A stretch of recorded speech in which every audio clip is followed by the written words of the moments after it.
mostly I've been feeling very despairing, as I'm sure we all have been. But I got this little burst of not exactly hope, but energy reading this article in Waging Nonviolence by Mark and Paul Engler.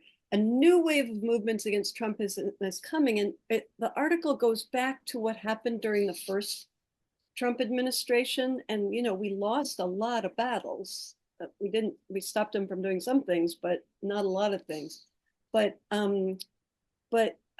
they make the case that the opposition to the policy proposals in the first Trump term had had really great movement building impact during and after. That the mobilizations turned into substantive things like the Women's March segueing into the Me Too movement and all the state reproductive rights stuff and Black Lives Matter and the youth doing mass climate mobilization, like the Sunrise Movement. So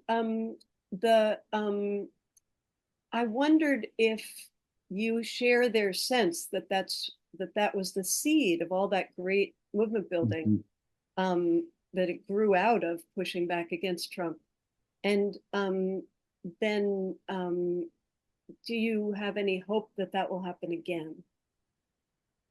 Yes and yes. Okay, Yes good. and yes. I will just simply say, don't assume defeat before we start to fight. And I think we learn from that period, and I love this piece, and I hope you'll share. There's a link in the chat that people can read it. Don't assume that the Trump or the MAGA coalition is a monolith. No.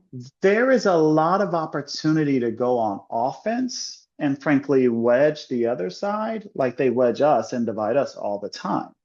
So I remember from the 2017 fight around food stamps, the SNAP program, part of some people in our coalition had a back channel to Walmart, which is like when I was coming up as a baby organizer, that was the enemy, as Jack remembers in Chicago.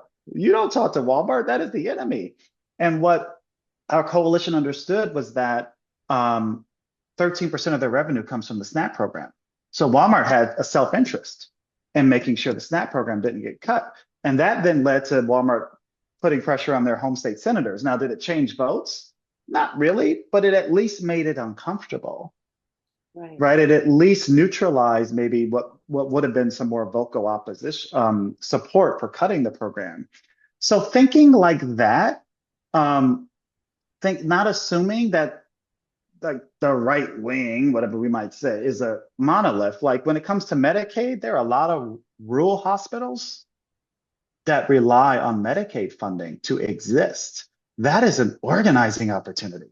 That's right. Boy, talk about an on-ramp for some rural organizing across race in this moment. That would be amazing. So anyway, I just want to, that's sort of some lessons learned from that period of not assuming defeat before we even start to fight. And these are going to be some very hard fights and they will be different, but let's not assume defeat before we start. Awesome. And let's be a bit more sophisticated because under some conditions we could actually win.